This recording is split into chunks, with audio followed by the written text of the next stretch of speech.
Hello, ഇന്ന് നമുക്കൊരു പാലക്കറി ഉണ്ടാക്കാം. അപ്പോൾ അതിന് വേണ്ടിയിട്ട് നമ്മൾ കടായിൽ ആവശ്യത്തിനുള്ള എണ്ണ ഒഴിച്ചിട്ട് കടുക് പൊട്ടിച്ചിട്ട് വറ്റൽമുളകും കരിവേപ്പിലയും ഉള്ളിയൊക്കെ ഇട്ട് നന്നായിട്ടൊന്ന് വഴറ്റി കൊടുക്കണേ.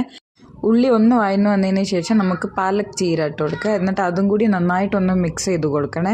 എന്നിട്ട് ചീര ഒന്ന് വാടിയതിന് ശേഷം നമുക്ക് ഉപ്പൊക്കെ ഇട്ട് കൊടുക്കാം. ആവശ്യത്തിനുള്ള ഉപ്പ് ഇട്ടിട്ട് നല്ല ഒന്ന് വഴറ്റി എടുത്തിട്ട് നമുക്ക് ദാലും പിന്നെ തക്കാളി നമ്മളൊന്ന് വേവിച്ച് വെച്ചിട്ടുണ്ടായിരുന്നു. അത് വീഡിയോ എടുക്കാൻ മറന്നു പോയിട്ടോ. എന്നിട്ട് അത് എന്ത് വരുന്ന സമയം കൊണ്ട് നമുക്ക് അരപ്പ് റെഡിയാക്കാം. അതിന് വേണ്ടിയിട്ട് ജാറിൽ ആവശ്യത്തിനുള്ള തേങ്ങയും ചെറിയ ഉള്ളിയും വറ്റൽമുളകും ചെറിയ ജീരകവും മഞ്ഞൾപ്പൊടിയും ഒക്കെ ഇട്ടിട്ട് നല്ല ഒന്ന് പേസ്റ്റ് ആക്കി എടുക്കണം. കറി ഒന്ന് വറ്റി വന്നതിന് ശേഷം നമുക്ക് ആ അരപ്പ് അതിലേക്ക് ഇട്ടിട്ട് നന്നായിട്ടൊന്ന് മിക്സ് ചെയ്ത് കൊടുക്കുക.